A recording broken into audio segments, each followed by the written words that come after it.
يا أيها الناس اعبدوا ربكم الذي خلقكم والذين من قبلكم لعلكم تتقون. بسم اللہ والصلاة والسلام علی رسول اللہ اما بعد.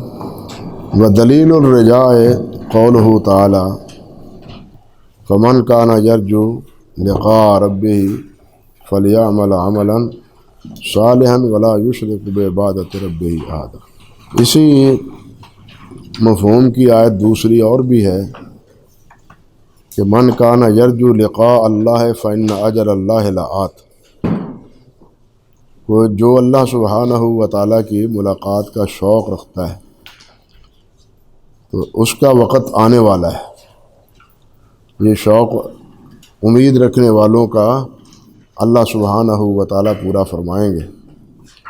اور یہ معروف آیت ہے سورۃ الکہف کی، جس میں اللہ ذوالجلال والاکرام نے فرمایا ہے کہ جو اللہ کی ملاقات کی امید رکھتا ہے، شوق رکھتا ہے، اسے چاہیے کہ وہ نیک عمل کرے، لیکن اس کے ساتھ شرط یہ ہے ولا یشرک بعبادۃ ربہ احدا، کہ وہ اپنے رب کے ساتھ کسی کو شریک نہ بنائے. یعنی صرف یہ دعوت نہیں ہے کہ اعبدوا ربکم، بلکہ اس کے ساتھ یہ بھی دعوت ہے کہ اللہ کی عبادت کرو اور اللہ کے ساتھ کسی کو شریک نہ بناؤ. جس طرح کہ حضرت معاذ رضی اللہ تعالیٰ عنہ کی معروف روایت، جو آپ نبی علیہ السلام کے پیچھے بیٹھے ہوئے تھے، خود فرماتے ہیں کہ میرے اور نبی علیہ السلام کے مابین صرف پلان کی لکڑی جو تھی وہ حائل تھی.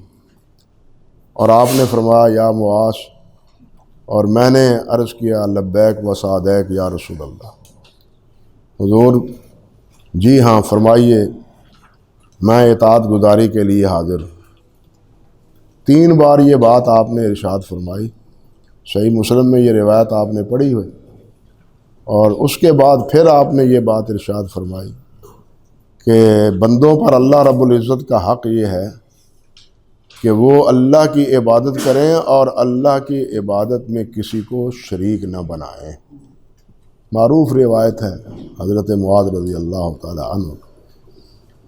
اور قرآن مجید میں بھی اللہ سبحانہ و تعالیٰ نے فرمایا ہے وَمَا أُمِرُوا إِلَّا لِيَعْبُدُوا اللَّهَ مُخْلِصِينَ لَهُ الدِّينَ.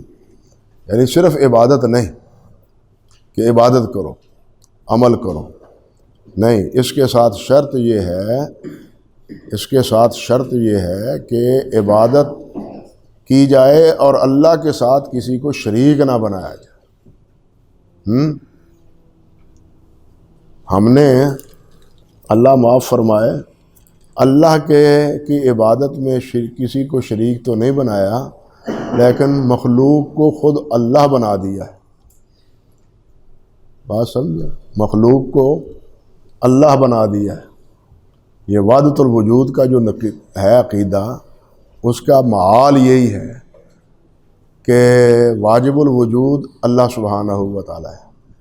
اور یہ جو وجود ہمیں نظر آتے ہیں پوری دنیا میں، یہ حقیقی وجود نہیں ہے. یہ حقیقی وجود نہیں. اسی لیے وہ لا الہ الا اللہ کے معنی بھی لا موجود الا اللہ کرتے ہیں. لا معبود نہیں کرتے، بلکہ لا موجود الا اللہ، کہ کوئی موجود نہیں ہے سوائے اللہ تعالیٰ کے. تو انہوں نے شریک تو نہیں بنایا، لیکن ساری مخلوق کو الہ بنا دی. معاذ اللہ ثم استغفر اللہ. یہ معروف واقعہ ہے. حیرانی ہوتی ہے، بڑے بڑے علماء، بہت حضرات ابن عربی کے اسی عقیدے کو اپناتے بھی ہیں اور اس کی تعویلات بھی کرتے ہیں. یہ مسئلہ بہت خوفناک بھی ہے اور خطرناک بھی. اور بڑے بڑے ائمہ ہیں وہ ابن عربی کی تکذیب بھی کرتے ہیں، تکفیر بھی کرتے ہیں. تکذیب اور تکفیر دونوں کرتے ہیں. اور جو کچھ اس نے فصوص الحکم میں لکھا ہے یا فتوحات مکیہ میں، یہ دونوں بڑی کتابیں ہیں اس کی، اور بھی بہت سی کتابیں ہیں لیکن زیادہ معروف یہی ہیں، فتوحات مکیہ، اور دوسری کیا نام لیا ابھی میں نے، فتوحات فصوص الحکم، فص۔ حضرت اللہ اکبر کبیرہ، اللہ مجدد الافسانی رحمۃ اللہ علیہ نے مکتوبات میں ایک جگہ لکھا ہے کہ ہمیں نص چاہیے، ہمیں فص نہیں چاہیے، مارا بنص کار مارا بنص کار نہ بفص۔ تو حضرت مجدد صاحب رحمۃ اللہ علیہ نے اب بہت تردید کی ہے اس میں، ان کی جو کتاب ہے نا مکتوبات ہیں مجدد صاحب رحمۃ اللہ علیہ کے، اور آپ دیکھیں کہ علامہ علوسی نے یہ بات کہہ کے حقیقت کی کو بے نقاب کر دیا ہے کہ اس مسئلے کے باپ بھی، ماں بھی، بھائی بھی، بیٹے بھی، یہ سب جو کچھ بھی ہے وہ ابن عربی ہے۔ یہ انہوں نے بات کہی ہے روح المعانی میں، هو الاب والابن والاخ والاولاد فی هذه المسئلہ، اس مسئلے میں وہی باپ ہے، وہی بیٹا ہے، یعنی سب کچھ ابتدا بھی وہی ہے، انتہا بھی وہی۔ اللہ، روح المعانی میں انہوں نے یہ بات کہی۔ لیکن شاید آپ کے ہاں یہاں ہو، علامہ علی قاری رحمۃ اللہ علیہ نے وجودیوں کے بارے میں ایک مستقل کتاب لکھی جس میں انہوں نے ابن عربی کو 24 دلائل کی بنیاد پر اس کی تکذیب کی ہے اور تکفیر کی ہے۔ اور حافظ ابن حجر رحمۃ اللہ علیہ کا تو مبالغہ ہوا تھا ابن عربی کے ایک معتقد کے ساتھ، مبالغہ ہوا تھا۔ حافظ ابن حجر رحمۃ اللہ علیہ نے فرمایا مبالغے میں، اور یہ بات بھی یاد رہے کہ مبالغے کے جواز عدم جواز میں بھی اختلاف ہے، کہ ایسے مسئلوں پر مبالغہ ہوتا ہے تو جو جواز کے قائل ہیں وہ حافظ ابن حجر کے اس عمل کو بھی پیش کرتے ہیں کہ دیکھو ابن حجر نے مبالغہ کیا تھا ابن عربی کے ساتھ۔ مبالغہ انہوں نے کہا کہ اگر میں جھوٹا ہوں کس بارے میں، ابن عربی کی تکفیر اور تکذیب میں جھوٹا ہوں تو مجھ پر اللہ کی لعنت، اللہ مجھ پر لعنت فرما۔ اور جو ابن عربی کا معتقد تھا اس نے یہ کہا کہ میں جو ابن عربی کا دفاع کرتا ہوں اور اس کو ولی اللہ مانتا ہوں، اگر میں اس میں جھوٹا ہوں تو مجھ پر یا اللہ لعنت فرما۔ یہ دونوں نے یہ مبالغے میں یہ بات کہی، یہ الفاظ کہے، اور کچھ نہیں۔ چند دن گزرے تھے کہ یہ آدمی جو ابن عربی کا دفاع کرتا تھا وہ بیٹھا ہوا تھا اپنے مصاحبوں کے ساتھ، تو اچانک وہ چیخنے چلانے لگا، او میرے پاؤں پر کیا ہو گیا، میرے پاؤں پر کوئی چیز گزر گئی ہے، نرم کی سی کوئی چیز گزری۔ وہ ساتھیوں نے ادھر ادھر دیکھا، کوئی چیز نظر نہ آئی۔ اللہ اکبر کبیرہ۔ اور پھر اسی کے نتیجے میں اسی رات وہ اپنے انجام کو پہنچ گیا۔ لوگوں نے یہ سمجھا کہ کوئی زہریلی چیز اللہ ذوالجلال نے بھیجی اسی مبالغے کے نتیجے میں، جو اس نے اللہ ذوالجلال سے یہ بات عرض کی کہ یا اللہ اگر ابن عربی کے بارے میں میرا اعتقاد صحیح نہیں ہے، میں جھوٹا ہوں اپنے اعتقاد اور اپنے افکار میں، تو مجھ پر لعنت فرما۔ تو اس لعنت کا نتیجہ یہ نکلا کہ اللہ ذوالجلال نے چند ہی دنوں میں اس کو اپنے انجام میں پہنچا دی۔ تو خیر، کہنے کا مطلب یہ تھا کہ یہ امت پہلی گمراہیوں سے بھی آگے بڑھ گئی۔ عیسائیوں نے تو صرف عیسیٰ علیہ السلام کو اللہ رب العزت کا بیٹا کہا تھا، اور ان کی پرستش کی تھی بیٹا سمجھ کے، اور یہاں تو اللہ سبحانہ و تعالیٰ کا ہی کہنا چاہیے کہ جلال و جمال سمجھ کے انسان کی پرستش کر رہا ہے اس امت میں۔ اس امت میں انا للہ و انا الیہ راجعون۔ تو بہرحال یہ مسئلہ بہت ہی نازک ہے، عامت الناس کو سمجھانے کے لیے بڑے ہی تحمل، بردباری اور صبر کی ضرورت۔ عام لوگ جو ہے نا وہ ان مسائل کو، دقائق کو سمجھتے بھی نہیں، لیکن لوگوں کو یہ بات اپنے دروس میں اپنے اسباق میں بیان کرنی چاہیے بہرحال۔ تو رجا یہ امید اور شوق، حافظ ابن حجر حافظ ابن قیم رحمۃ اللہ علیہ نے مدارج السالکین میں ایک بڑا عجیب اور چھوٹا سا جملہ، بڑا ہی پیارا جملہ کہا۔ وہ کہتے ہیں یہ الرجا ہادن یہد القلوب الی بلاد المحبوب، اور یہ رجا جو ہے نا، الرجا ہادن، یہ رجا خودی خوانی ہے۔ اونٹوں کو چلانے کے لیے خودی کہتے تھے نا، اور خوبصورت آواز میں وہ اشعار پڑھتے تھے، اور وہ اونٹ بھی ان سریلی آواز پر مست ہو کے سفر جاری رکھتے تھے، وہ بھی تھکاؤ کا شکار نہیں ہوتے تھے۔ تو حافظ کہتے ہیں رحمۃ اللہ علیہ ابن قیم کہ یہ الرجا جو ہے یہ ہادن، یہ ہدی ہے۔ کیا ہے؟ یہد القلوب الی بلاد المحبوب، یہ دلوں کو محبوب کے شہر تک لے جاتی ہے۔ یہ ہدی، یہ رجا دلوں کو کہاں لے جاتی ہے؟ قلوب کو محبوب کے در تک، محبوب کے گھر، شہر تک اللہ اکبر لے جاتی۔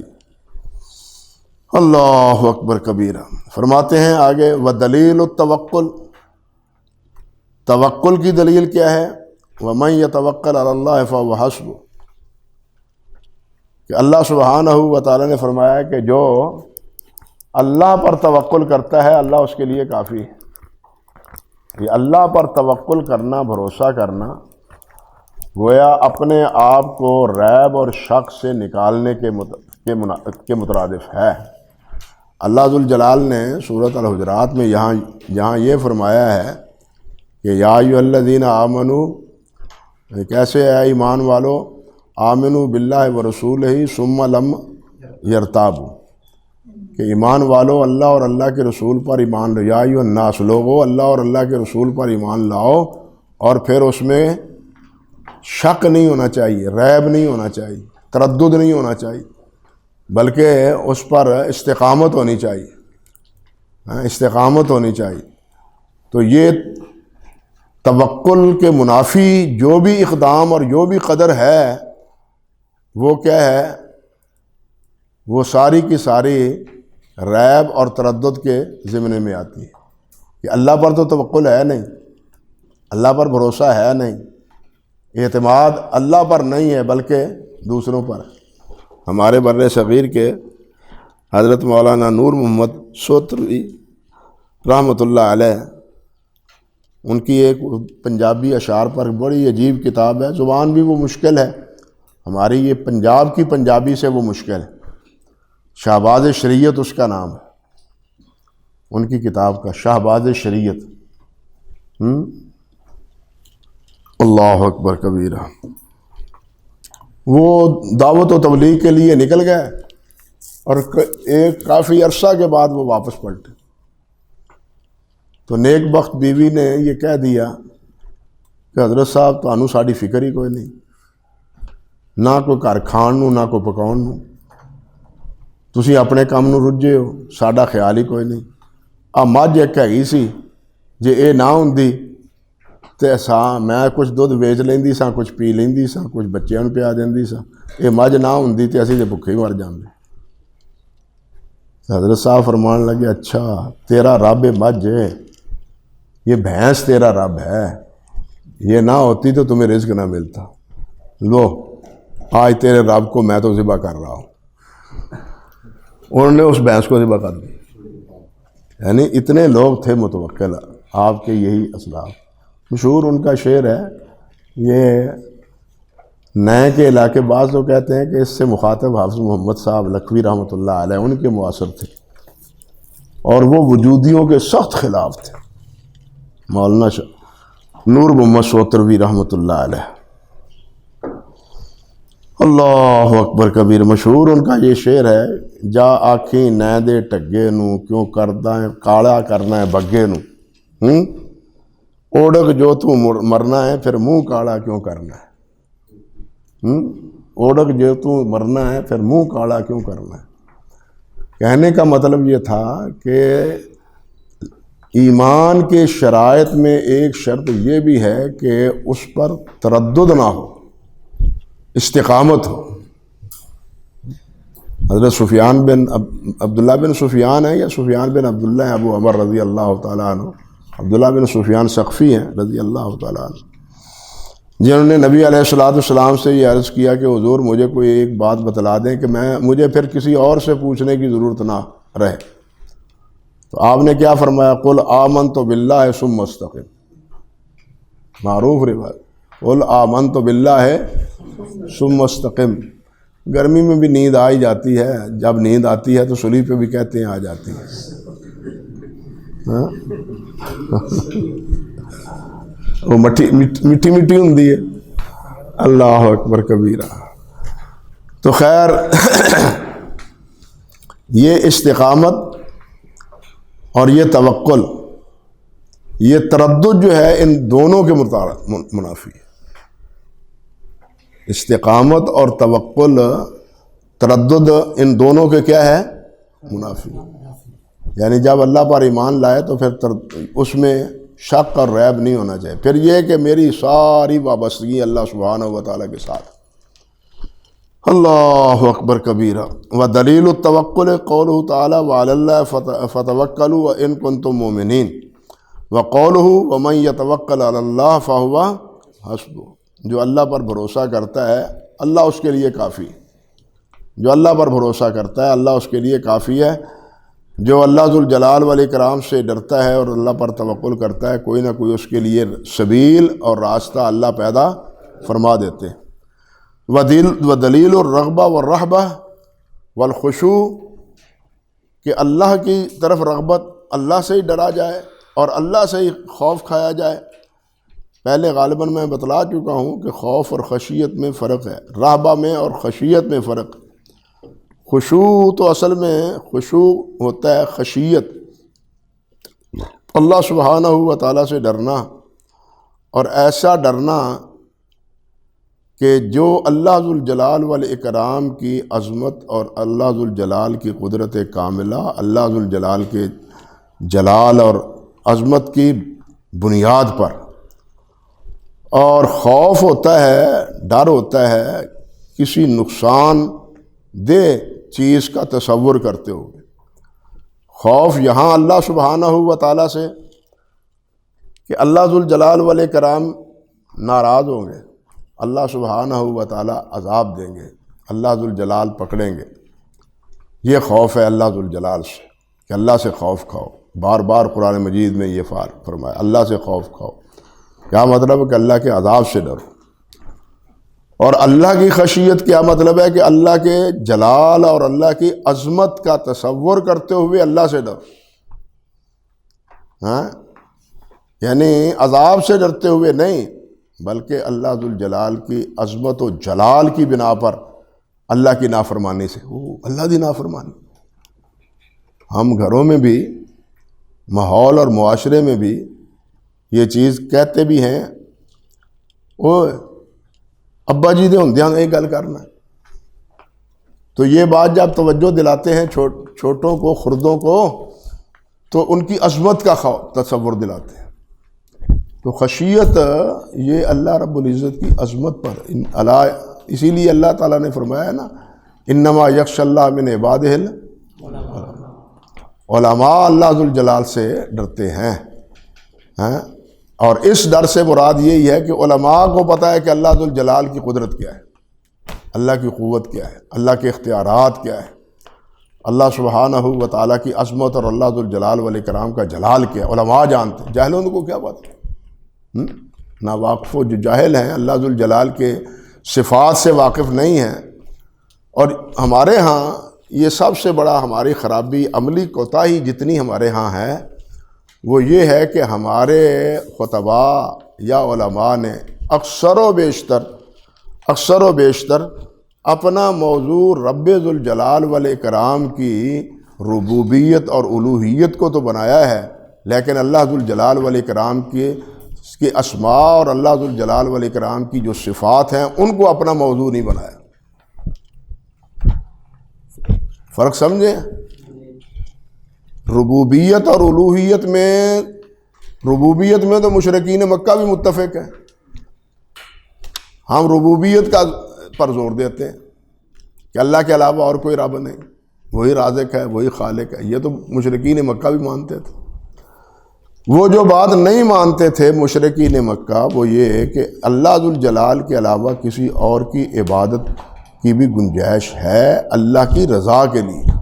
وما نعبدهم الا ليقربونا الى اللہ ہے، وہ ان کو لات عزا کو اس لیے پکارتے تھے کہ ان کے پکارنے سے اللہ رب العزت کی رضا حاصل ہوتی ہے، وہ یہ کہا کرتے تھے۔ لیکن اللہ ذوالجلال والاکرام کی جو صفات ہیں، جو اللہ سبحانہ و تعالیٰ کے اسماء مبارکہ ہیں، ان سے وہ بھی واقف نہیں تھے۔ اگر ان کو یہ بات کا پتہ چلتا ہوتا حقیقت کا کہ اللہ سبحانہ و تعالیٰ کا علم اتنا ہے کہ وہ انسانوں کے دلوں کی بند گرہیں ان سے بھی آپ واقف، دل میں جو خیالات چٹکیاں لیتے ہیں، جو تصورات دل میں جاگزی ہوتے ہیں، عمل سے کیا اللہ ذوالجلال ان تصورات سے بھی آگاہ ہے۔ اللہ ذوالجلال والاکرام ریت کے ذروں سے بھی واقف ہے۔ زمین پہ کوئی پتا نہیں گرتا جو اللہ ذوالجلال کے علم میں نہ ہو، بارش کا کوئی قطرہ نہیں ہے جو اللہ ذوالجلال کے علم میں نہ ہو۔ جب اللہ سبحانہ و تعالیٰ کی صفات اور قدرت، کہ اللہ کی یہ قدرت ہے کہ اللہ کے حکم سے یہ آسمان بغیر کسی ستون کے کھڑے ہیں، یہ اللہ کا حکم ہے نا، ان کو حکم فرما کھڑے رہو جائے، کھڑے، یہ ہے اللہ کی قدرت، یہ ہے اللہ ذوالجلال والاکرام کے اسماء۔ ان سے ہم نے ہمارا موضوع نہیں رہا، جس کی وجہ سے ہم گناہ کرتے ہوئے، نافرمانی کرتے ہوئے اللہ سبحانہ و تعالیٰ سے کم ڈرتے ہیں۔ ڈرتے عبادت سے تو یوں سمجھیے کہ مردہ معبود اور زندہ معبود ان کو تو ہم نے چھوڑ لیا، لیکن ہمارے دل میں جو اپنا چور چھپا ہوا ہے اس کو ہم نے نہیں چھوڑا۔ ہمارے دل میں جو چور چھپا ہوا ہے نا اس کو نہیں چھوڑا۔ مردوں کو اور زندہ خداؤں کو ہم نے چھوڑ دیا، ان کی تردید بھی کی، لیکن اپنے دل کے اندر جو چور وہ چھپا ہوا ہے اس کی تردید ہم نے نہیں کی۔ وہ نہیں سمجھایا کہ یہ بھی شیطان ہے۔ ہم من الجنت والناس ان شیطانوں سے تو بچاتے رہے، لیکن افرأیت من اتخذ الہہ ہوا، اس سے ہم خبردار نہیں کرتے رہے۔ بات سمجھے یا نہیں سمجھے؟ تو ہمارے خطابت یعنی موضوع جو ہے وہ اس میں یہ کمی ہے جس کی وجہ سے عصیان، نافرمانی، معصیت یہ چھوٹتی نہیں ہے۔ اور اللہ ذوالجلال کی نافرمانی سے بچنے کا واحد ذریعہ وہ اللہ ذوالجلال والاکرام کی یہی صفات جو کامل صفات ہیں ان کا رسوخ ہے، ان کی پختگی، ان پر کامل ایمان ہے۔ تو فرماتے ہیں کہ رغبت اور رہب، ڈرنا اور خشوع، یہ سب کس کے لیے ہے؟ اللہ سبحانہ و تعالیٰ کے لیے۔ انہم کانوا یسارعون فی الخیرات یدعوننا رغبا ورہبا وکانوا لنا خاشعین۔ یہ حضرات انبیاء کرام علیہ السلام کے بارے میں اللہ نے فرمایا کہ یہ نبی ہونے کے باوصف نیکی کے کاموں میں یسارعون، جلدی کرتے تھے، یسارعون، جلدی کرتے تھے، نیکی کے کاموں میں سستی نہیں کرتے تھے، جلدی کرتے تھے۔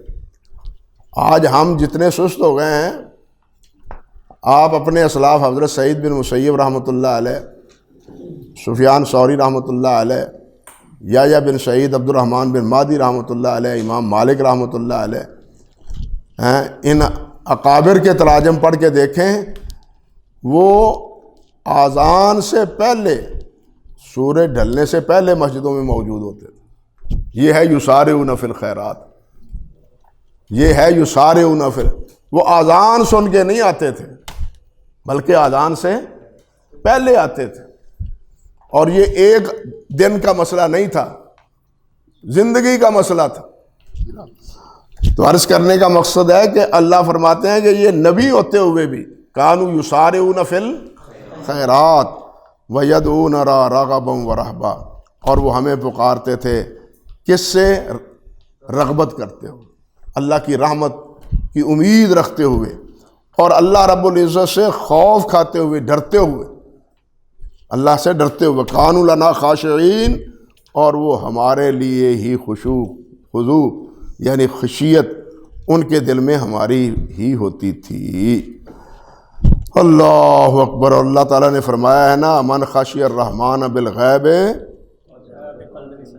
ہاں، جو عدم اللہ ذوالجلال کا یہ کہ تنہائیوں میں، کیا مطلب یہاں بالغیب کہ تنہائیوں میں بھی جو اللہ سبحانہ و تعالیٰ سے ڈرتا ہے۔ لوگوں کے سامنے تو انسان ڈرتا ہی ڈرتا ہے، لیکن کمال یہ ہے کہ لوگ نہ ہوں، وہ اکیلا ہو پھر ڈرے۔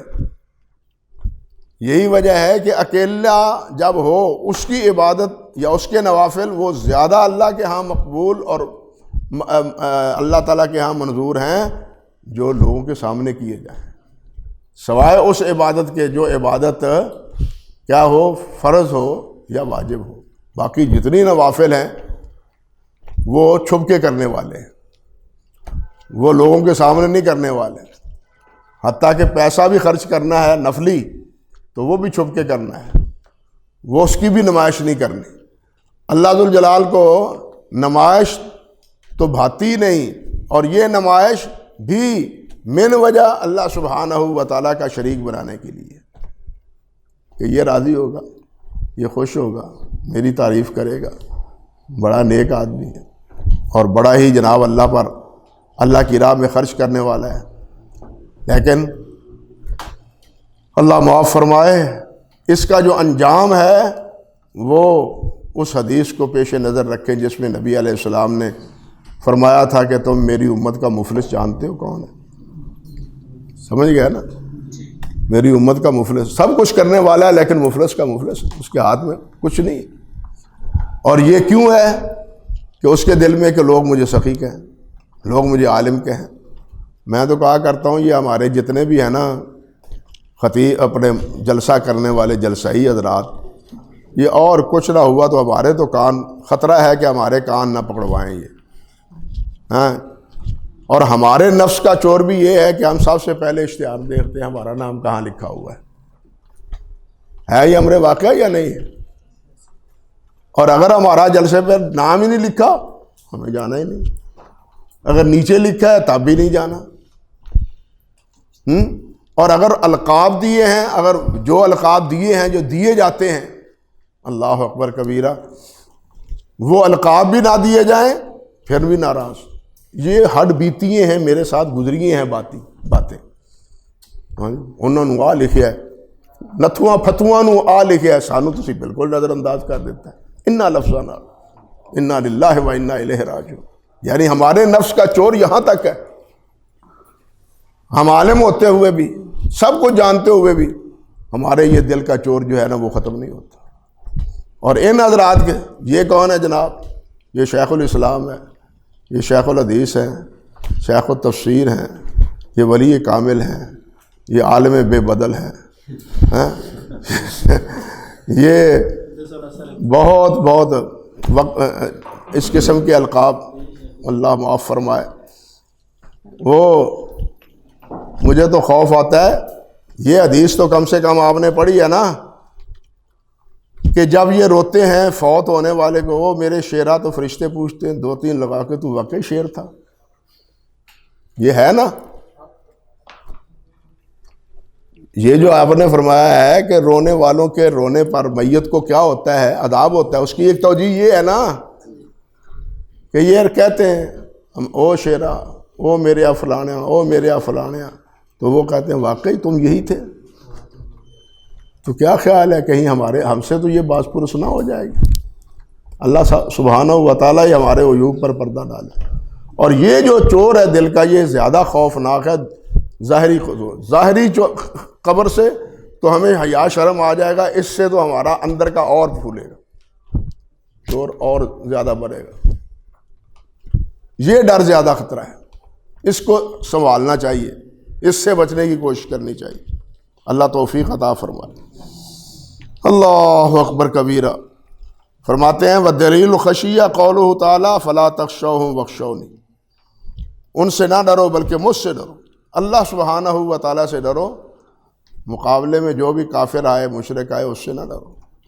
تمہارے دل میں خشیت میری ہونی چاہیے، دوسروں کی نہیں ہونی چاہیے. اللہ اکبر کبیرہ. وَدَلِيلُ الْإِنَابَةِ، اور اللہ کے لیے انابت ہو، اس کی دلیل کیا ہے؟ وَأَنِيبُوا إِلَىٰ رَبِّكُمْ وَأَسْلِمُوا لَهُ، کہ اللہ سبحانہ و تعالیٰ کی طرف تم کیا ہو؟ مائل ہو، اس کی طرف رجوع کرو. یہ نیابہ اصل میں نوب سے ہے، اور شہد کی جو مکھی ہے اس کو بھی نوب کہتے ہیں. شہد کی مکھی کو بھی نوب کہتے ہیں. یہ کیوں کہتے ہیں نوب؟ کہ وہ بار بار اپنے چھتے کی طرف لوٹتی، جہاں جاتی ہے کہاں لوٹتی ہے؟ اپنے چھتے کی طرف لوٹتی ہے، اس لیے اس مکھی کو بھی کہتے ہیں نوب. اللہ اکبر کبیرہ.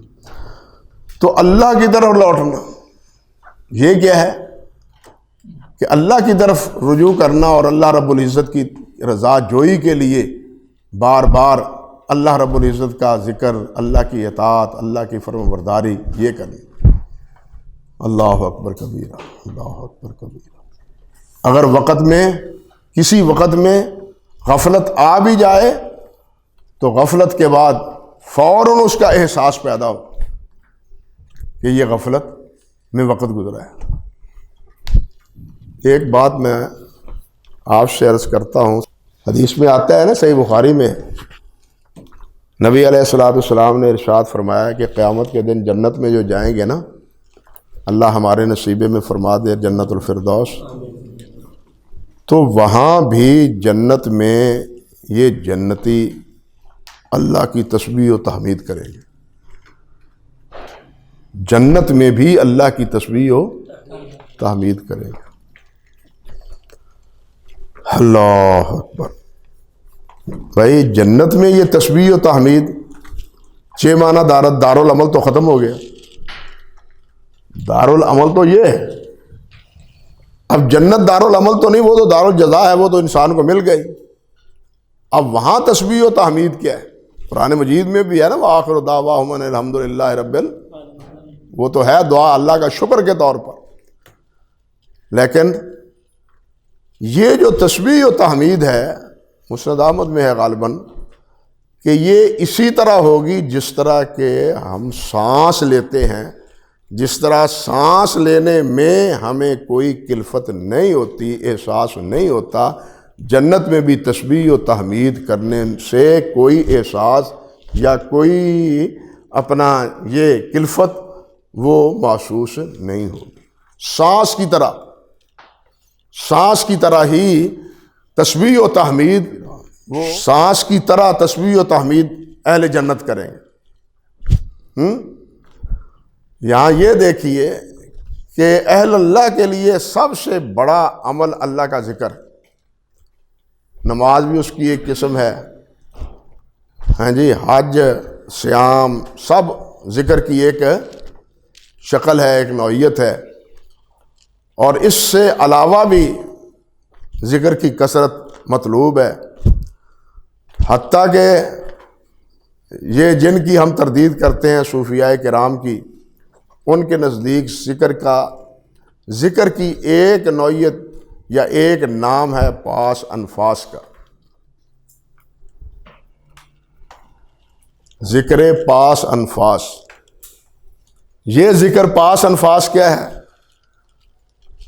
وہ کہتے ہیں لا الہ، یہ جب سانس لے اندر تو لا الہ یہ زبان پہ آئے، اور جب نکلے الا اللہ، یہ ہے پاس انفاس. یعنی ہر سانس کے ساتھ ذکر لا الہ. اور اسی لیے وہ کہتے ہیں کہ جو دم غافل سو دم کافر. وہ یہ بھی کہتے ہیں جو دم کا غافل سو دم کافر. اللہ اکبر کبیرہ۔ اب سوال تو یہ ہے کہ یہ پاس انفاس کا یہ جو ذکر حضرات کرتے ہیں، اسی کی آخری شکل تو جنت میں خود نبی علیہ السلام نے بیان فرما دی کہ سانس ہی کی طرح یہ ذکر اہل جنت کی زبان پر جاری ہوگا۔ اہل جنت کی زبان پر جاری ہوگا۔ اب یہاں یہ بھی سمجھیں کہ دنیا میں جو کچھ بھی ہے یہ جنت کا خلاصہ ہے۔ دنیا کی جتنے انعامات ہیں یہ جنت کا کیا ہے؟ خلاصہ ہے۔ ایک اور بات کہوں کہ یہ نفس جو ہے، یہ وجود 6 فٹ کا، یہ اس عالم دنیا کا یہ عالم صغیر ہے۔ یہ عالم دنیا کا عالم صغیر ہے۔ جو کچھ دنیا میں ہے اس جسم میں ہے، لوہا اس میں ہے، تانبا اس میں ہے، نمک اس میں ہے، باقی معدنیات بہت سی اس جسم میں سمائی ہوئی ہیں۔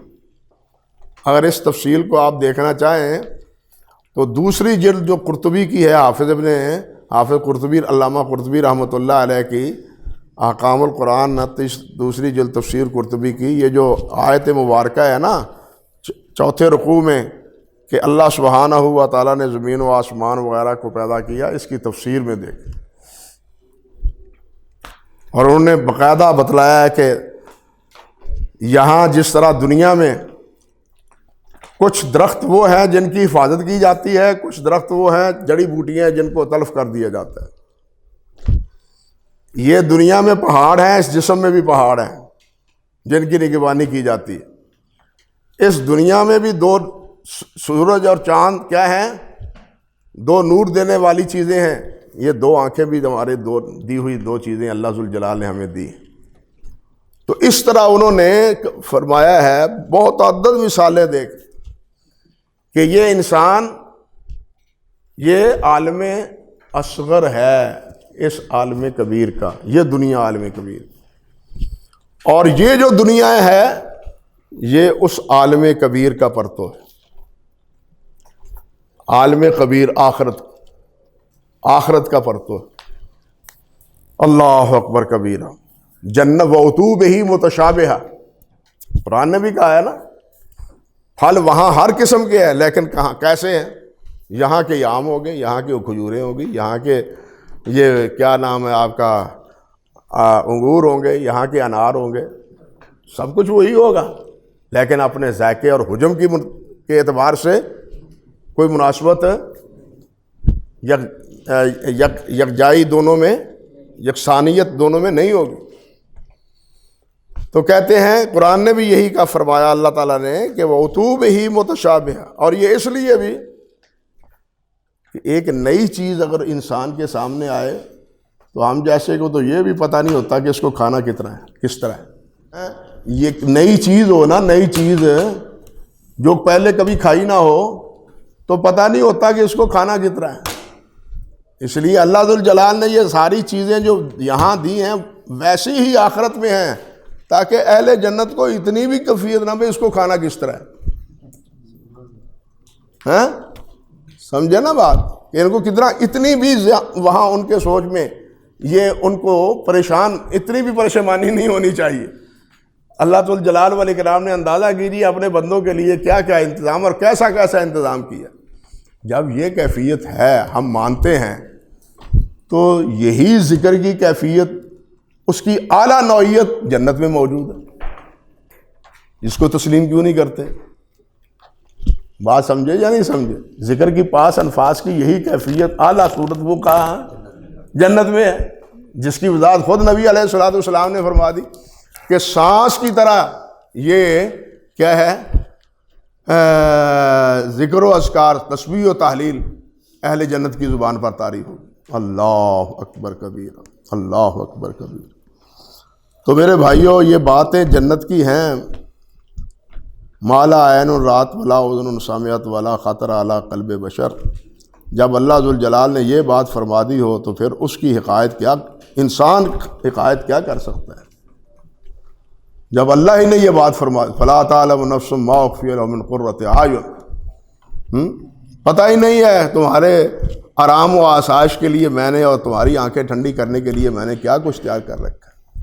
اللہ اکبر کبیر، اللہ اکبر، اللہ نصیبے میں فرمائے، اللہ اکبر کبیرہ۔ تو فرماتے ہیں وَدَلِيلُ الْإِنَابَةِ، اللہ کی طرف رجوع کرنا۔ اب غفلت ہوئی، تھوڑی دیر کے بعد احساس پیدا ہوا، فوراً اللہ کی طرف لوٹے، زور کی نماز پڑھی، درمیان میں کاروبار کیا، حی علی الصلاۃ حی علی الفلاح کا بلاوا آیا، فوراً مسجد میں پہنچے۔ لیکن یہ جو درمیان کا وقت ہے، اس کا مطلب یہ بھی نہیں ہے کہ یہ جس طرح جیسے مرضی گزارو، نہیں، جیسی تجارت چل کرو، جیسا وقت گزارو، نہیں۔ اس کے بارے میں بھی اللہ سبحانہ و تعالیٰ نے فرمایا رجال لا تلہیہم تجارت ولا بیع عن ذکر اللہ وعن الصلاۃ، کہ یہ تجارت کرتے ہوئے، کاروبار کرتے ہوئے بھی اللہ سے غافل نہیں۔ اللہ اکبر۔ تو یہ انابہ، اللہ کی طرف بار بار رجوع کرنا، اللہ کی طرف، غیر اللہ کی طرف نہیں، یعنی عبادت کے لیے بھی، اللہ رب العزت کی رضا کے حصول کے لیے بھی، اور اللہ سبحانہ و تعالی سے حاجت روائی کے لیے بھی بار بار رجوع کس کی طرف کرنا ہے؟ اللہ کی طرف۔ بس یہی نہیں کہ ایک وقت یا دو وقت کر لیا، بلکہ زیادہ سے زیادہ جب بھی موقع میسر آئے اللہ رب العزت کی طرف رجوع کیا جائے۔ وَدَلِيلُ اللہ اکبر کبیرہ، اللہ اکبر۔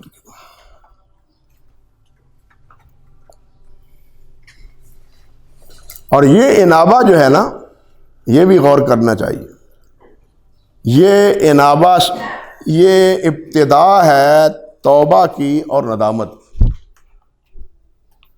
یہ اللہ کی طرف رجوع کرنا، اسی رجوع کے نتیجے میں ہی انسان کو توبہ نصیب ہوتی ہے، اور اسی رجوع کے نتیجے میں ہی انسان اللہ رب العزت سے کیا کرتا ہے؟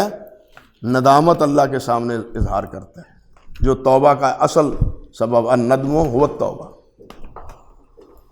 ندامت اور توبہ کے لیے یہ سب سے پہلا دروازہ، پہلا مرحلہ ہے کہ اللہ ذوالجلال کی طرف رجوع کیا جائے۔ غفلت میں جو وقت، لاپرواہی میں جو وقت گزرا ہے، اس سے توبہ کی جائے، استغفار کیا جائے۔ اللہ اکبر کبیرہ۔ فرماتے ہیں وَدَلِيلُ الْإِسْتِعَانَةِ، اور استعانہ کی دلیل کیا ہے؟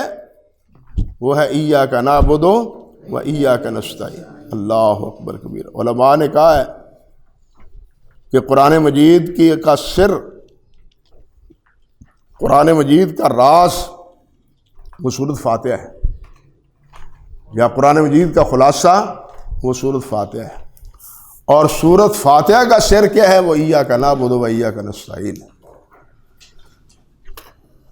إِيَّاكَ نَعْبُدُ وَإِيَّاكَ نَسْتَعِينُ۔ اور حافظ علامہ رازی رحمۃ اللہ علیہ نے تو فرمایا یہاں تک کہ اگر سورۃ فاتحہ سے مستنبت مسائل جو ہیں نا، ان کو شمار کیا جائے اور انہیں لکھا جائے تو وہ 10,000 تک پہنچ سکتے ہیں، 10,000 تک۔ اللہ اکبر۔ تو قرآن مجید کا جو خلاصہ ہے وہ کہتے ہیں وہ ہے سورۃ فاتحہ۔ جو مضامین بنیادی قرآن مجید میں ہیں، توحید ہے، رسالت ہے اور آخرت ہے، توحید ہے، رسالت ہے اور آخرت ہے، یہی تینوں موضوع سورۃ فاتحہ میں موجود ہیں۔ اور ان تینوں موضوع میں بنیادی کیا ہے؟ اللہ وحدہ لا شریک کی توحید ہے، اور وہ توحید کیا ہے؟ وہ إِيَّاكَ نَعْبُدُ وَإِيَّاكَ نَسْتَعِينُ، وہ اس میں ہے۔ اللہ اکبر کبیرہ، اللہ اکبر کبیرہ۔ بعض حضرات نے تو یہ کہا ہے کہ الاستعانہ، آگے ہے الاستعانہ قولہ تعالیٰ إِيَّاكَ نَعْبُدُ وَإِيَّاكَ نَسْتَعِينُ، اور حدیث میں کیا آتا ہے؟ وَإِذِ اسْتَعَنْتَ فَاسْتَعِنْ بِاللَّهِ، جب تم مدد طلب کرو تو کس سے طلب کرو؟ اللہ رب العزت سے۔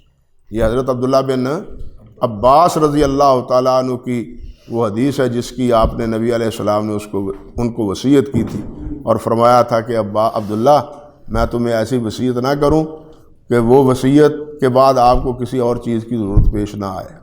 تو ان وصایا میں سے ایک وصیت یہ بھی تھی کہ اذا استعنت فاستعن باللہ، کہ جب بھی تم مدد طلب کرو، مدد چاہو، تو کس سے مدد چاہو؟ اللہ رب العزت سے۔ اللہ اکبر کبیرہ۔ حضرت شیخ بستامی رحمۃ اللہ علیہ نے فرمایا ہے کہ استعانت المخلوق بالمخلوق کا استعانت الغریق بالغریق، مخلوق کا مخلوق سے مدد طلب کرنا اس طرح ہے جس طرح کوئی ڈوبنے والے سے ڈوبنے والا ہی مدد طلب کرے۔ وہ خود ڈوب رہا ہے اور دوسرا ڈوبنے والا ہے، او مینوں بچائی، او مینوں بچائی، او مینوں بچائی، وہ تو انہوں اپنی پہ ہی ہے، انہوں پکارن دیا ہے۔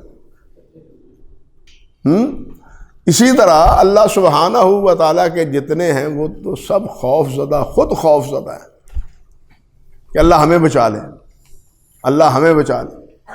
اللہ تعالیٰ نے فرمایا نا، جن کو تم وسیلہ سمجھتے ہو وہ تو خود اللہ کا قرب ڈھونڈتے ہیں۔ اللہ نے فرمایا نا، جن کو تم اللہ ذوالجلال کے شفیع بنائے ہوئے ہو وہ تو خود اللہ کا قرب ڈھونڈتے ہیں کہ ہمیں اللہ کا قرب نصیب ہو جائے، ہم اللہ کے قریب پہنچ جائیں۔ ایہم اقرب، اللہ اکبر کبیرہ۔ تو اسی لیے وہ کہتے ہیں کہ ڈوبنے والا جس طرح ہے اس سے کوئی مدد طلب کرتا ہے کہ مجھے بچاؤ، مجھے بچاؤ، وہ تو بیچارہ خود اپنی فکر میں پڑا ہوا ہے۔ جتنے مخلوق ہیں وہ سب اپنی اپنی فکر میں ہیں یا نہیں؟ اللہ اکبر کبیر۔ آگے اللہ فرماتے ہیں وَدَلِيلُ الْإِسْتِعَاذَةِ، پناہ مانگنے کی دلیل ایک ہوتا ہے استعاذہ، استعاذہ یعنی پناہ مانگنا، ایک ہوتا ہے مستعاذ بہ، ایک ہوتا ہے مستعاذ لہو۔ مستعاذ بہی، جس کی پناہ لی جائے، مستعاذ لہو جس سے پناہ لی جائے، مستعاذ بہی جس سے پناہ، مستعاذ لہو یعنی استعاذہ پناہ کس سے، کون لینے والا ہے؟ انسان۔ پناہ کس کی لینی ہے؟ اللہ سبحانہ و تعالیٰ کی۔ اور پناہ کس سے، یعنی کس سے مانگنی ہے؟ کیا مطلب؟ کس کے خطرات سے اور اس کے وساوس سے اور اس کے چوکوں سے، اس کے حملوں سے بچنے کے لیے بچنا ہے؟ وہ شیطان ہے اور شیطان نما انسان، وہ شیطان ہے اور شیطان نما انسان۔ قل اعوذ برب الناس مالک الناس الہ الناس من شر الوسواس الخناس الذی یوسوس فی صدور الناس من الجنۃ والناس۔ وہ مجھے تعجب ہوا، ہمارے یہ کیا ہیں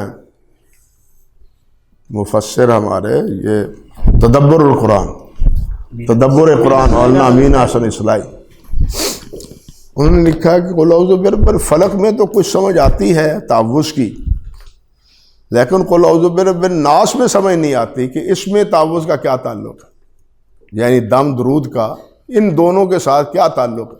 جادو کے اثر سے کہ زائل کرنے کے لیے قل اعوذ برب الناس کا کیا اثر؟ لیکن وہ باوجود کہ توحید میں بڑے پختہ تھے، یہ بات ہی نہ سمجھ سکے کہ اللہ تعالیٰ نے اس میں فرمایا ہے من الوسوسۃ، قل اعوذ برب الناس من شر الوسواس الخناس۔ یہ خناس کے وسوسے ہی تو ہیں جو آدم کو بھی برباد کیا جنہوں نے، اور دنیا کے امن و سکون کو بھی برباد کر رہے ہیں۔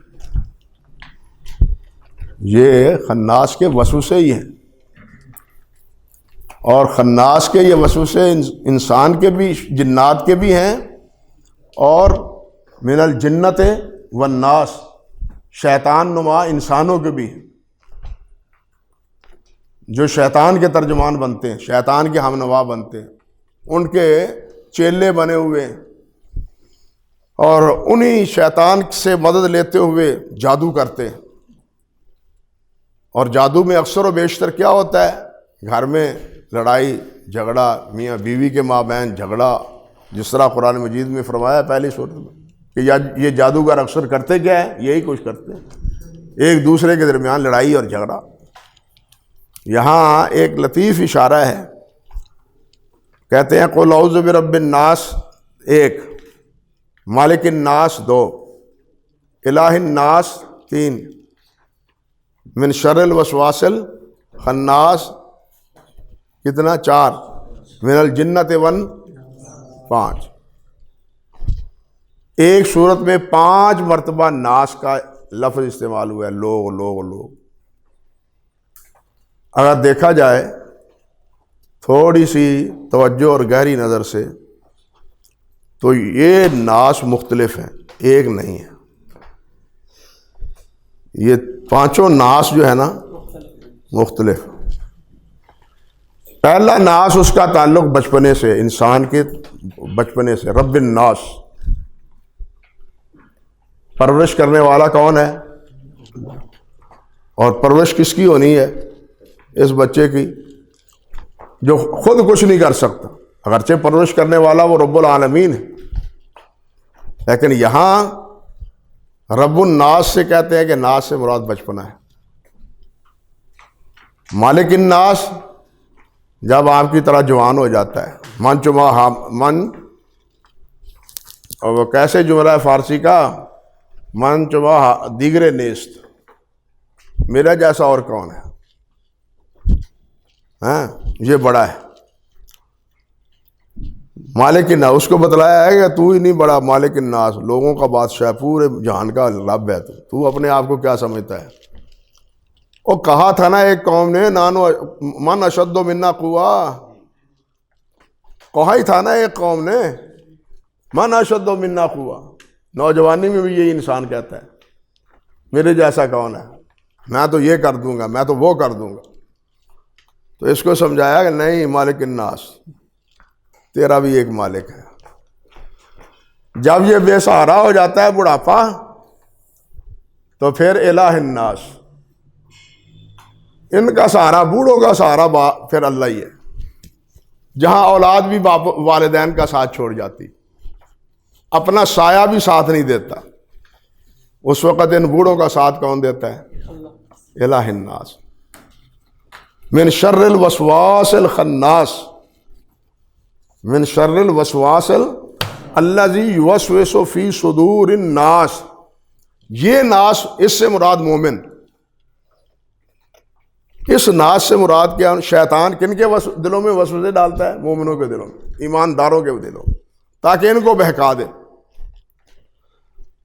اور الذی یوسوس فی صدور الناس من الجنت والناس، یہ آخری ناس جو ہے وہ ہے جو شیطان کا ہم نوا ہے، جو شیطان کا چیلا ہے یہ بھی ناس، لیکن ہے شیطان کا چیلا، جو اس کے ہاتھوں کھلونا بنا ہوا ہے.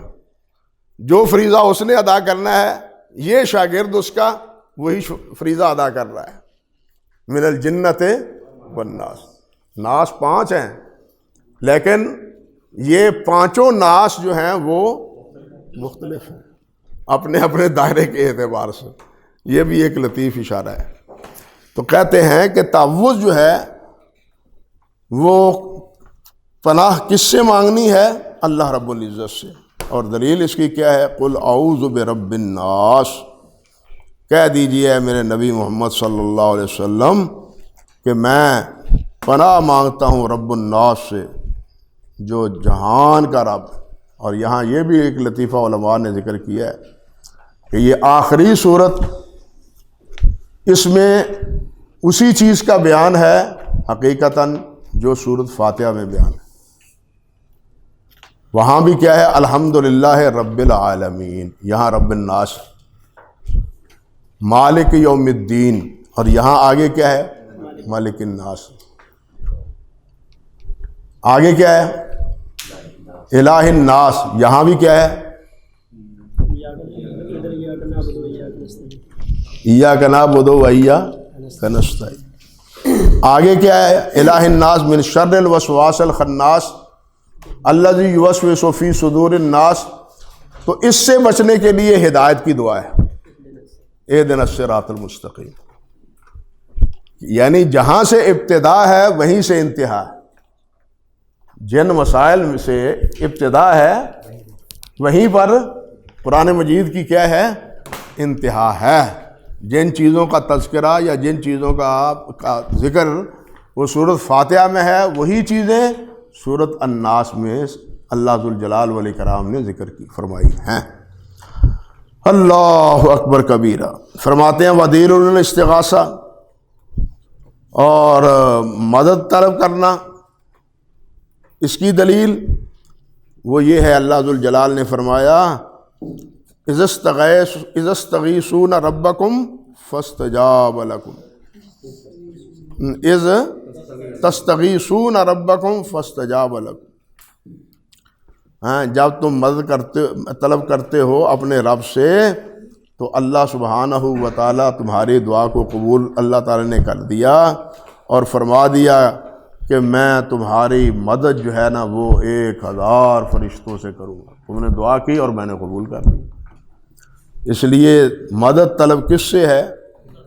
استغاثہ اصل میں غوث سے ہے نا، اور غوث کے معنی کیا ہے؟ مدد، مدد طلب کرنا. استغاثہ مدد طلب کرنا. اللہ اکبر. قرآن مجید میں ہے نا وَإِنَّهُ كَانَ رِجَالٌ مِّنَ الْإِنسِ يَعُوذُونَ بِرِجَالٍ مِّنَ الْجِنِّ. ایسے انسان تھے جو جنوں کی پناہ مانگتے تھے. اللہم انی اعوذ بک من سید ھذا الوادی. اللہم تو نہیں، اعوذ بک من سید ھذا الوادی، اس وادی کے سردار میں آپ سے پناہ لے رہا ہوں، ہماری حفاظت کیجیے. ہم اس جنگل میں ہیں تو ہماری حفاظت کیجیے. ہمارے ہاں بھی وہی جاہلیت ہے اور وہی شیطانوں سے مدد یہاں بھی ہے. انا للہ و انا الیہ راجعون. اور وہ دلیل الذبح، ذبح کی دلیل کیا ہے؟ کہ جو چیز اللہ کی راہ میں ذبح کی جائے، صدقہ کیا جائے، خیرات کی جائے، وہ سب کس کے لیے کی جائے؟ اللہ کے لیے، اللہ کے نام پر، بتوں کے نام پر نہیں، ہاں، غیر اللہ کے نام پر نہیں.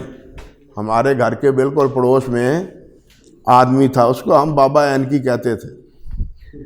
بابا، کیونکہ پورے گاؤں میں وہی ایک بیچارہ بوڑھا تھا جس کو اینک لگی ہوئی تھی.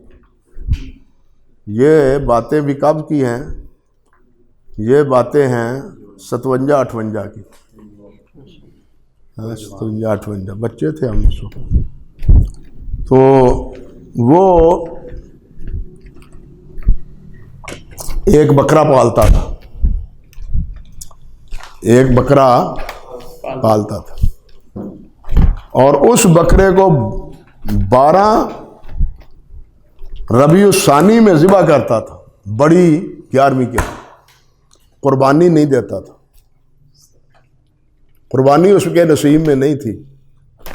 لیکن ہم نے دیکھا ربیع الثانی بڑی 11ویں شریف، 11 مہینوں میں تو 11ویں شریف ہے، اور ربیع الثانی میں بڑی 11ویں شریف. تو یہ بڑی 11ویں شریف پر جو ذبح اس طرح کیا جاتا ہے وہ اسی طرح ہے جس طرح وہ لات اور عزا کے لیے نام پر ذبح کرتے تھے. یہ ایک اپنی جگہ پر بڑا بر صغیر میں مسئلہ رہا ہے کہ وما اہل بہ لغیر اللہ سے مراد کیا ہے. حضرت شاہ عبد العزیز رحمۃ اللہ علیہ نے تفسیر میں بڑی تفصیلی بات کی ہے کہ اس سے مراد یہ ہے کہ جو غیر اللہ کے نام پر نامزد کیا جائے، مشہور کیا جائے. لیکن بریلوی حضرات وہ اس کا مفہوم یہ ہے کہ جو غیر اللہ کا نام لے کے ذبح کیا جائے، جو نام غیر اللہ کا نام لے کے، کیونکہ مشرکین ذبح کے وقت غیر اللہ کا نام لیتے تھے، اس لیے اس آیت میں وما اہل بہ لغیر اللہ سے مراد کیا ہے کہ ذبح کے وقت غیر اللہ کا نام لیا جائے.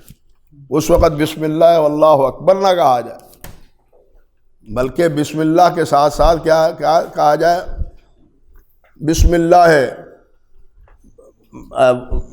والعزہ باسم العزہ، باسم الحبل، ہاں اللہ کے حبل کے نام پر، عزہ کے نام پر، یہ ذبح کے وقت کلمات کہے جائیں تو پھر جو ہے نا وہ حرام ہے۔ لہٰذا یہ بزرگوں کے نام پر جو یہ دیے جاتے ہیں، 11ویں شریف ہے یا دوسری چیزیں ہیں، یہ حرام نہیں ہے۔ یہ آپ کے بر صغیر کا بڑا مشہور مسئلہ رہا ہے، اور اسی دو تفسیروں کے بارے میں ہمارے حضرت میاں صاحب رحمۃ اللہ علیہ کے فتاویٰ میں بھی یہ بات موجود ہے کہ ما اہل بہ لغیر اللہ سے مراد کیا ہے۔ نواب صاحب نہیں، میاں صاحب کے فتاوے میں، میاں نصیر حسین صاحب رحمۃ اللہ علیہ، اور اس پر بہت تفصیل سے بریلویوں کی ترجمانی کی تھی یہ پیر میر علی شاہ گولڑوی نے، پیر میر علی شاہ گولڑوی نے، اور اس کے پھر جواب دیا تھا ہمارے مولانا خانپوری تھے، عبد الواحد خانپوری رحمۃ اللہ علیہ، انہوں نے جواب دیے تھے۔ تو خیر کہنے کا مقصد یہ تھا کہ وما اہل بہ لغیر اللہ کی اس تعبیر میں بر صغیر میں یہ بڑا نزاعی مسئلہ رہا ہے کہ یہ ذبح کے وقت کیا مراد ہے، کہ ذبح پر غیر اللہ کا نام لیا جائے یا غیر اللہ کے نام پر اس کو نامزد کیا جائے۔ صحیح بات جو معلوم ہوتی ہے وہ یہ ہے کہ جو غیر اللہ کے نام پر جو ہے معروف کیا جائے، مشہور کیا جائے، وہ ہلا، یہ حلال چاند کو کیوں کہتے ہیں؟ پہلے روز کے چاند کو حلال کہتے ہیں نا، اسی لیے وہ کہتے ہیں کہ اس پر آوازیں دیں، او دیکھو او دیکھو او دیکھو، اس پر آوازیں دی جاتی ہیں، یہ پہلے رات کا، اس لیے اس کو کیا کہتے ہیں؟ ہلال کہتے ہیں۔ تو جو نام زد اس طرح کیا جائے کسی کے لیے، اس پر بھی اہلہ کا اطلاق ہوگا، صرف ذبح کا اطلاق نہیں ہوگا، سمجھے یا نہیں؟ تو یہی مطلب نہیں کہ ذبح کے وقت وہ غیر اللہ کا نام لے، نہیں، وہ غیر اللہ کا نام اس جانور یا اس چیز کے تعارف کے طور پر یہ فلاں کے لیے، یہ فلاں کے لیے، یہ فلاں حضرت کے لیے، یہ بھی اس میں شامل ہے۔ اور اللہ ذوالجلال والاکرام کے اس فرمان سے انہوں نے استدلال کیا ہے کہ قل ان صلاتی و نسکی و محیای و مماتی للہ رب العالمین، اللہ اکبر کبیرہ، لا شریک لہ وبذالک امرت وانا اول المسلمین، کہ نبی علیہ الصلوۃ والسلام ذبح کے وقت، یہ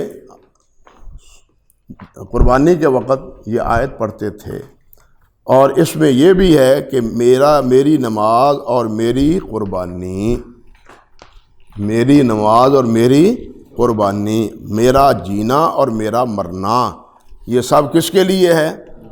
یہ اللہ سبحانہ و تعالی سے ہے۔ اللہ اکبر کبیرہ، لا شریک لہ وبذالک امرت وانا اول، جس کا کوئی شریک نہیں، اسی کا مجھے حکم دیا گیا ہے اور میں سب سے پہلے مسلمان ہوں۔ یہ پہلے بھی بتلا چکا ہوں کہ یہ کیوں کہا جاتا ہے کہ وَأَنَا مِنَ اول المسلمین۔ اللہ اکبر کبیرہ، اللہ اکبر کبیرہ۔ اور من السنہ، اور سنت سے دلیل کیا ہے کہ نبی علیہ السلام نے فرمایا لعن اللہ من ذبح لغیر اللہ، کہ اس پر اللہ کی لعنت ہو جو اللہ کے علاوہ کسی کے اور کے نام پر ذبح کرتا ہے، کسی اور کے نام پر جو ذبح کرتا ہے اس پر اللہ کی کیا ہو؟ لعنت ہو۔ بھئی ذبح کرنے والے کو بنایا اللہ نے، جو چیز ذبح کی جا رہی ہے وہ بھی بنائی اللہ نے، اب ذبح کی جائے اس کو غیر اللہ کے نام پر، شرم نہیں آتی اس کو کہ بنانے والا، اس کو پیدا کرنے والا بھی اللہ ہو، جس کو ذبح کیا جا رہا ہے یا اس ذبح کے علاوہ جو نظر کسی اور کی مانی جاتی ہے وہ چیز بھی حقیقتاً بنائی ہے کس نے؟ اللہ نے۔ اب وہی چیز اللہ کے نام کی بجائے وہ کسی اور کے نام پر پکاری جائے اور اس کسی اور کے رضا اس سے ڈھونڈی جائے، مقصود تو رضا ہوتی ہے نا، یہ چڑھاوے سارے جو ہیں نا وہ ان کی رضا حاصل کرنے کے لیے ہیں نا، یہ نظر و نیاز سب کچھ ان کی رضا حاصل کرنے کے لیے، یہ راضی ہو جائیں، یہ خوش ہو جائیں اور ہمارے شفیع بن جائیں، پس منظر تو یہی ہے، سمجھے یا نہیں؟ اللہ اکبر کبیرہ۔ ودلیل النظر، اور نظر کی دلیل کیا ہے؟ یوفون بالنذر ویخافون یوما کان شرہ مستطیرا، کہ ایمان والوں کے بارے میں اللہ سبحانہ و تعالیٰ نے ذکر فرمایا سورۃ دہر میں کہ وہ اپنی نظروں کو پورا کرتے ہیں اور اس دن سے وہ خوف کھاتے ہیں جس کا شر بہت پھیلنے والا ہے، اللہ۔ اور یہ نظر بالاتفاق حرام ہے، نظر لغیر اللہ حرام ہے، بلکہ خود نظر للہ کے لیے بھی یہ بات ہے کہ نظر ماننے سے حت الوسع گریز ہی کرنا چاہیے، گو جواز اس کا موجود ہے، گو جواز ہے۔ ایک حدیث میں آتا ہے نا کہ اس کو حاصل تو کچھ نہیں ہوتا لیکن بخیل سے اللہ ذوالجلال نظر کی وجہ سے کچھ نہ کچھ چیز نکلوا لیتے ہیں، سمجھے نا۔ اسی لیے کہا گیا ہے کہ نظر مستحسن یہ ہے کہ نظر کے بغیر ہی اللہ ذوالجلال والاکرام کی راہ میں خرچ کیا جائے، ہاں، کسی چیز کے بدلے میں یہ چیز دینا کہ یہ میں دے رہا ہوں تاکہ میرا مزہ، یہ تو خود غرضی ہوئی، یہ تو مطلب پرستی ہوئی نا۔ تو یہ مطلب پرستی اللہ ذوالجلال کو پسند نہیں ہے، اللہ ذوالجلال کے لیے خدا پرستی پسند ہے، مطلب پرستی اللہ کو پسند نہیں ہے۔ اور علماء نے لکھا ہے، فقہاء نے رد المختار میں، وہ کہتے ہیں، لفظ ہے ان کے، وَاعْلَمْ أَنَّ النَّظْرَ الَّذِي يَقَعُ لِلْأَمْوَاتِ مِنْ أَقْصَرِ الْأَعْوَامِ وَمَا يُؤْخَذُ مِنَ الدَّرَاهِمِ وَالشَّمْعِ وَالزَّيْتِ وَالنَّابِحَةِ إِلَى الْأَوْلِيَاءِ الْعِظَامِ إِلَى ذَرَائِعِ أَوْلِيَاءِ الْكِرَامِ تَقَرُّبًا فَهُوَ بِالْإِجْمَاعِ بَاطِلٌ، کہ یہ اولیاء کی قبروں کی طرف یہ جو دیے اور یناب تیل اور یہ دراہم پیسے جو وہاں جا کے علماء بزرگوں کی قبروں پر چڑھائے جاتے ہیں، یہ بالاتفاق کہتے ہیں باطل ہے۔ کیوں باطل ہے؟ باوجود ایک وجہ کیا ہے کہ انہ نظر للمخلوق والنظر للمخلوق لا یجوز لانہ عبادت، اس لیے کہ یہ نظر عبادت ہے اور عبادت اللہ کے علاوہ کسی اور کی جائز نہیں۔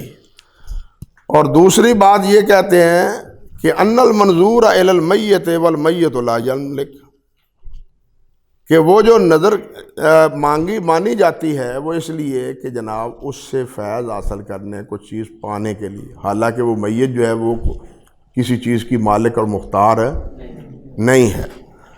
اللہ، جب وہ مالک نہیں ہے تو وہ اس کی مطلب براری بھی کرنے پر قادر نہیں۔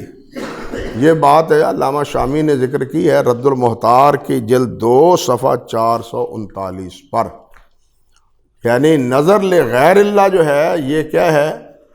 یہ بھی حرام ہے، اور حرام ہونے کی دلیل کیا ہے کہ یہ نظر کیا ہے؟ عبادت ہے، اور عبادت غیر اللہ کی جائز نہیں ہے۔